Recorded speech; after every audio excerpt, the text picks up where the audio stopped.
এখন সেট 10-এর 4 ও 5 দাগের সমাধানগুলো নিয়ে আলোচনা করছি। 4 দাগের প্রথম প্রশ্নটিতে এখানে বলেছে -15 এর বিপরীত সংখ্যা যোগ করতে হবে +18 এর বিপরীত সংখ্যা মাইনাস করতে হবে -23কে। তাহলে -15 এর বিপরীত সংখ্যা কী হবে? এখানে হবে +15, এখানে প্লাস আছে, +18 এর বিপরীত সংখ্যা মানে হচ্ছে -18 -23। এখন এই দুটো সংখ্যা, এটা হচ্ছে প্লাসে আছে আর এটা হচ্ছে মাইনাস, এটাও মাইনাস। আমরা কি করব এখানে, যেহেতু এই দুটো সংখ্যা আমাদের প্লাস করতে হবে বিপরীত সংখ্যা, তাহলে বড় সংখ্যা থেকে ছোট সংখ্যাটাকে বিয়োগ করব। 18 থেকে 15 বিয়োগ করলে কি হবে? 3 হবে। চিহ্নটা বড় সংখ্যাটার থেকে গেল, মাইনাস, এখানে হলো -23। এখন আমাদের এই সংখ্যা দুটো দেখো কি আছে, বিপরীত রাশি। আমরা কি করব, এটাকে সমাধান করব। -3, এখানে মাইনাসে মাইনাসে কি হয়ে যাবে? প্লাস হয়ে যাবে, এখানে 23। তাহলে +23 থেকে -3 চলে গেলে এখানে হবে +20। 2 নম্বর প্রশ্নটিতে বলেছে ঝুড়িতে কমলালেবু ছিল 400টি, তার মধ্যে 50 হচ্ছে xটি, বাকি কমলালেবুর সংখ্যাগুলোকে y জনের মধ্যে ভাগ করে দেওয়া হয়েছে, প্রত্যেকে কতগুলো পাবে? তাহলে 400টি হচ্ছে কমলালেবু, তার মধ্যে xটি হচ্ছে 50, তাহলে ভালো কয়টি?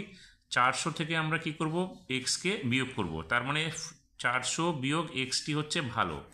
এবার এই 400 বিয়োগ xকে আমরা y দিয়ে ভাগ করব, তবেই প্রত্যেকে কত করে পাবে পেয়ে যাব। তার মানে এটা কি হবে? 400 বিয়োগ x বাই y, অর্থাৎ প্রত্যেকে y জনের প্রত্যেকে 400 বিয়োগ x বাই yটি করে পাবে। এবার 3 নম্বর যে প্রশ্নটা রয়েছে সেখানে বলছে বিনিময় নিয়ম যাচাই করতে বলেছে।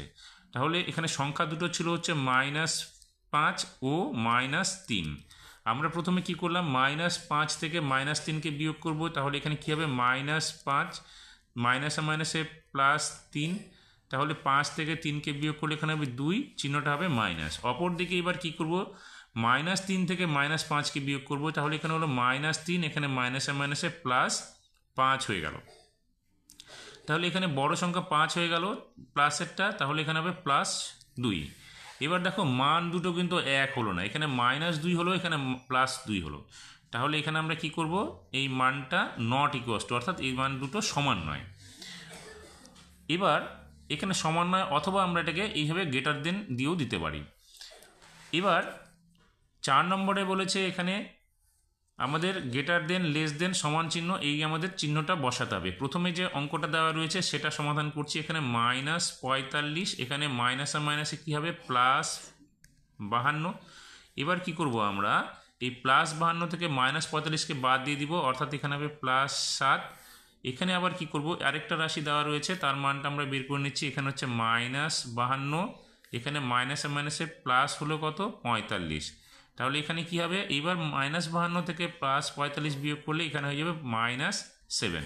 তাহলে দেখো প্রথম রাশিটার মান কত হলো? +7, দ্বিতীয়টার হলো কত? -7। তার মানে এইটাই বড়, অর্থাৎ এটা গ্রেটার দেন চিহ্নটা এখানে বসবে।